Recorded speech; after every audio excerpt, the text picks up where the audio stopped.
The churching of women is based on Leviticus 12:2-8. Even though it is not exactly a ritual purification, it is a blessing given to mothers after recovering from childbirth. It is not a precept, but a pious and praiseworthy custom dating from the early ages of the church. Oh, hey there. Are you a new mom? Did you just cook a bun in the oven for about the last 9 months? Did you just try to push one out for a few hours or a few days in agony? Or maybe you had to be cut wide open with one of those lovely C-sections. Well, have I got some news for you that would have been useful a couple of 100 years ago. After childbirth, the church would bless the mother and the infant.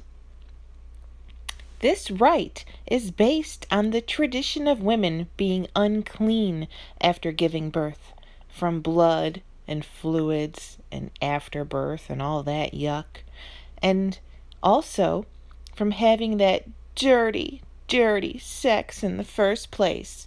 The church usually frowns on all of that stuff. This is to give thanks for the mother's health and survival after childbirth, even if the infant didn't survive. This is the churching of women. Hey there, new mom. What do you do now that you've given birth?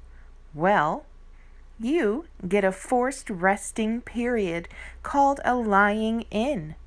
Historically, the new mother's female relatives would help her with the new arrival.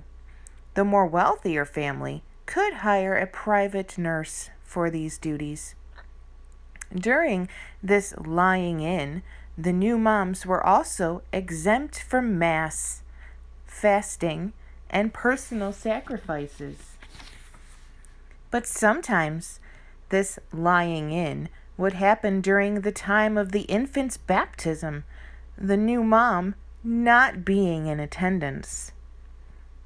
After the mom has finished her lying in period and she returns to her daily duties, she would then attend her churching about a month after giving birth.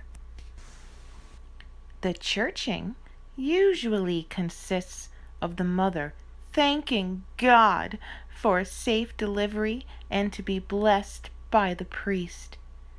She would arrive in gratitude.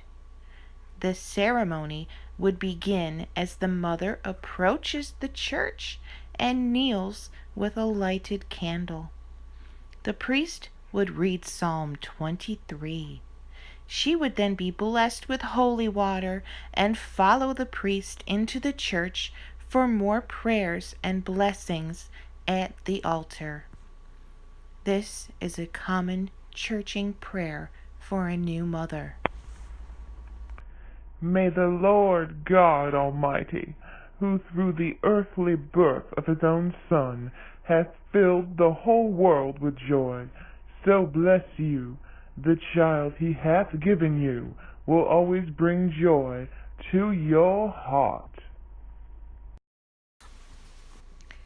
The churching of women, according to the Second Plenary Council of Baltimore in 1866, should be insisted upon, but only in places that offer Catholic Mass. Even Mary, the mother of Christ, went through this ritual according to Luke 2:22-40. Only married women were offered and were eligible for this blessing. Sometimes the mother would place their baby at the feet of a saint inside the church after her personal blessing was received. This was to seek more saintly protection for her child. The churching of women still continues this day in some Eastern Christian churches, including some Anglican and Roman Catholic. After Vatican II, it is routinely no longer a necessary ceremony. Many women interviewed during the end of this practice, the 1960s and 1970s, did not like the stigma that was perceived from being considered unclean, tainted, and dirty just because she had given birth.